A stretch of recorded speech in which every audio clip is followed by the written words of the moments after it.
और आज हजारों करोड़ों लोग पढ़े लिखे आईपीएस अधिकारी हैं, यहाँ तक कि जज हैं, वकील हैं, डॉक्टर हैं, इंजीनियर, लेकिन उसके बावजूद भी भारत देश एक आवाज उठती है, क्या संविधान खतरे में, आरक्षण खतरे में है? तो क्या लगता है कि जो पढ़े लिखे लोग हैं वो समाज को धोखा दे रहे हैं? उसमें हमें बढ़ चढ़ करके भाग लेना है और अपने वोट को बनवाना है।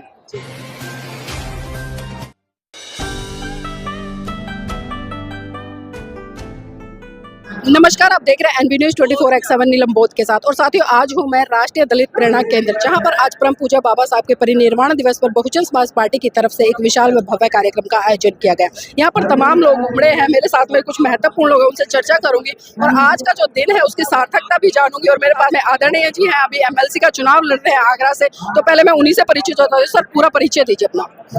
मैं डॉक्टर रणवीर सिंह, श्री वासरी महाविद्यालय अलीगढ़ में प्रोफेसर हूँ और राजा महेंद्र प्रताप सिंह राज्य विश्वविद्यालय से महामंत्री हूँ। और अब मैं स्नातक एमएलसी आगरा खंड से प्रत्याशी हूँ, जिसमें 12 जिले आते हैं: अलीगढ़, हाथरस, एटा, कासगंज, आगरा, मथुरा, फिरोजाबाद, फर्रुखाबाद, इटावा, औरैया, कन्नौज, ये 12 जिले आते हैं।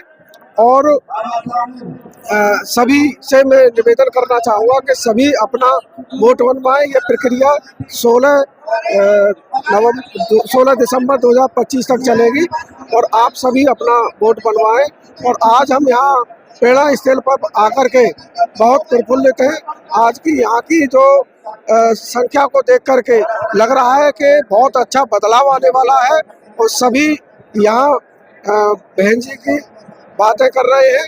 और महापुरुषों के बारे में देखा जाए तो ये महापुरुषों की धरोहर है, इसको बचा के रखना है तो सत्ता परिवर्तन जरूरी है। सर, आप चुनाव लड़ रहे हैं, पहले तो उसके लिए मैं आपको बधाई देना चाहती हूँ कि आप भारी वोटों से जीते, लेकिन जानना चाहूंगी चुनाव किस लिए लड़ रहे हैं, थोड़ा सा इस पर प्रकाश डालिए। जो देश में परिस्थितियां चल रही है, शिक्षा नीति जो लाई गई है वो शिक्षा को खत्म करना है और जो महाविद्यालय है, विश्वविद्यालय है, इनको प्राइवेटाइजेशन में लिया जा रहा है। ये हमारा मेन मुद्दा रहेगा कि शिक्षा को बचाना है और शिक्षा को बचाने के लिए हमें किस तरह से प्रयास करना होगा, हम सब प्रयास करेंगे। आगे जो भी निर्णय लिए जाएंगे वो शिक्षकों के हित में और छात्रों के हित में लिए जाएंगे। तो अभी जो आपके चुनावी रणनीति है, किस तरह से तैयारी करें, किस तरह से लोगों के बीच में जा रहे हैं, क्या चर्चाएं चल रही है लोगों के बीच में? हम जाकर के लोगों से मिल रहे हैं और सभी के वोट बनवा रहे हैं। वोट बनवाने की इसमें 2 तरह की प्रक्रिया है, ऑफलाइन और ऑनलाइन। इस बार पहली बार ऑनलाइन प्रक्रिया शुरू हुई है। इसमें आप अपने घर बैठ के अपना वोट बना सकते हैं। ये चुनाव आयोग का बहुत अच्छा निर्णय रहा है और इस निर्णय के लिए हम चुनाव आयोग को धन्यवाद देते हैं। इस प्रक्रिया से बहुत अच्छी संख्या में वोट बन रहे हैं। बहुत बहुत हाँ सर, लेकिन हम देखते हैं जिस तरह से बहुजन समाज पार्टी के कोई भी कार्यक्रम होता है तो तमाम जनसैलाब उमड़ता है। अभी 9 अक्टूबर को भी लखनऊ में बहन जी की रैली हुई सामान्य और काशीराम जी के परिनिर्वाण दिवस पर। आज में यहाँ पे नोएडा में बाबा साहब के नाम पर आदरांजलि अर्पित की है लोगों ने। लेकिन जब वोट की बारी आती है तो वोट परसेंटेज कहीं ना कहीं हम देखते हैं कि उतना नहीं पड़ता है जितना जनसैलाब दिखता है। देखिए, वोट पड़ता है, अब ये पता नहीं लग रहा है कहाँ जा रहा है। जिस तरह से लोग वोट देने के लिए तैयार है और देखा गया है कि वोट पड़ कुछ रहा है और गिनती कुछ और हो रही है।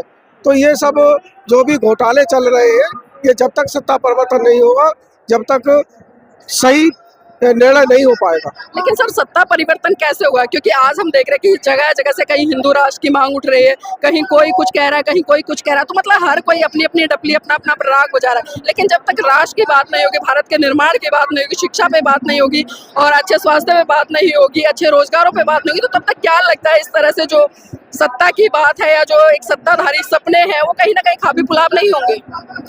तो ये सब प्रभावित हो रहे हैं क्योंकि उनका एजेंडा सिर्फ पुराने सिस्टम को लागू करना है। चाहे वो शिक्षा की बात हो, चाहे वो रोजगार की बात हो, उनको सबको खत्म करना है और कुछ ही लोगों के हाथ में ये सब पूरा शिक्षा और पूरी व्यवस्था उन्हीं लोगों के हाथ में देनी है। यही उनका एजेंडा है और उसी एजेंडा पे काम कर रहे हैं। वो अपनी ईमानदारी के साथ काम कर रहे हैं, हम लोग अपनी ईमानदारी के साथ नहीं कर रहे हैं ये काम।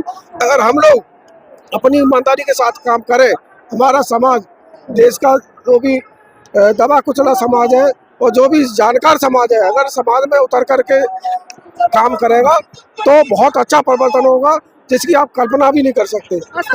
जी एक चीज देखते हैं सर, जैसे जो अन्य पार्टियां हैं, चाहे मैं सत्ताधारी पार्टी की बात करूं, उसने बहुत लंबे समय तक संस्कृति पे काम किया, अपनी विरासत पे काम किया और खासकर जो हिंदुत्व है उस पे काम किया। तो उन्होंने अपनी सामाजिक और धार्मिक जड़ें बहुत मजबूत की और उसी का कारण है कि 2014 से लेकर आज तक वो पूर्ण बहुमत के साथ में सत्ता पे काबिज है। लेकिन हमने देखा कि जब साहब मान्यवर काशीराम जी रहे थे तो कैडर हुए जिस तरह से सामाजिक तौर पर, तो उस समय भी परिवर्तन आया और 4-4 बार उत्तर प्रदेश में सरकार बनी। तो अब कुछ कमियां कहाँ नजर आ रही है कि सत्ता की तरफ जो वापसी होनी चाहिए थी बहुजनों की, वो नहीं हो रही है? देखिए, ये महापुरुषों ने जो फॉर्मूला दिए थे उसी फॉर्मूला पे काम करना होगा। साहब काशीराम ने महापुरुषों के फॉर्मूला को फॉलो किया, अब साहब काशीराम के फॉर्मूला को हम लोग सब फॉलो करेंगे तो निश्चित मानिए कि सत्ता परिवर्तन होगी। सर लास्ट में एक सवाल और जानना चाहूँ, क्योंकि हमारे जितने भी नायक नायिका रहे, खासकर बहुजन समाज से आने वाले, या मैं कहूँगी कि देश के निर्माण में जिन्होंने अपनी महत्वपूर्ण भूमिका निभाई, एक साहब मान्यवर काशीराम जी आए, उन्होंने पूरी सत्ता बदल कर रख दी। इसी तरह से बाबा साहब आए तो बाबा साहब ने संविधान के माध्यम से तमाम हक अधिकार दे दिए और आज हजारों करोड़ों लोग पढ़े लिखे आईपीएस अधिकारी हैं, यहाँ तक कि जज हैं, वकील हैं, डॉक्टर हैं, इंजीनियर, लेकिन उसके बावजूद भी भारत देश से एक आवाज उठती है, क्या संविधान खतरे में, आरक्षण खतरे में है? तो क्या लगता है कि जो पढ़े लिखे लोग हैं वो समाज को धोखा दे रहे हैं या जो अपने बीवी बच्चों में मस्त होकर मिशन मूवमेंट से भटक गए हैं? नहीं, ऐसा नहीं है कि समाज के पढ़े लिखे लोग भी काम कर रहे हैं और करेंगे।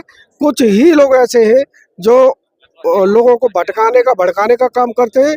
निश्चित मानिए कि एक न एक दिन समाज सुधरेगा और लोग सुधर रहे हैं। हम पॉजिटिव व्यू लेकर काम करते हैं और पॉजिटिव लेकर काम करेंगे और ये मान के चलिए कि बहुत अच्छा परिवर्तन हो रहा है। जब से रैलियां हो रही हैं और बहन जी काम कर रही हैं और भी सभी लोग मिलकर के काम कर रहे हैं, तो बहुत अच्छा बदलाव आ रहा है। ये देखा जा रहा है कि देखिए, अभी जो लखनऊ में रैली हुई थी उसमें कितना अच्छा प्रभाव हुआ, लोग पूरा देश हिल गया। इसी तरह से अगर जिस दिन बहन जी ठान लेती हैं वो पूरा बदलाव कर देती है। पहले भी ऐसे ही बदलाव किया है और ऐसे ही आगे बदलाव होगा। जी अपने क्षेत्र की जनता को क्या कहना चाहेंगे जो आपको ज़्यादा से ज़्यादा वोट करें? मैं ये कहना चाहूँगा कि आप सभी मिलकर के वोट बनवाएं, घर घर जाकर के काम करें। ये मेरा अकेले का काम नहीं, पूरे समाज का काम है। सबको वोट बनवाना है और सिर्फ उसमें करना स्नातक जितने भी लोग हैं, जिन्होंने ग्रेजुएशन कर रखी है और पॉलिटेक्निक डिप्लोमा कर रखा है, वो उसमें एलिजिबल है, वही इसमें वोट कर सकते हैं। अपना जो वोट का अधिकार जो हमें मिला है, ये बड़े संघर्ष के बाद 4-4 बच्चों के बलिदान देने के बाद हमें ये वोट का अधिकार मिला है। इसको समझिए कि वोट से हम अपना कुछ भी हासिल कर सकते हैं। अपने समाज को बचाना है तो अपना वोट बनाना है, चाहे वो SIR का माध्यम हो या अपना MLC वाला हो, चाहे विधायक का हो या MP का हो, कोई भी इलेक्शन हो उसमें हमें बढ़ चढ़ करके भाग लेना है और अपने वोट को बनवाना है।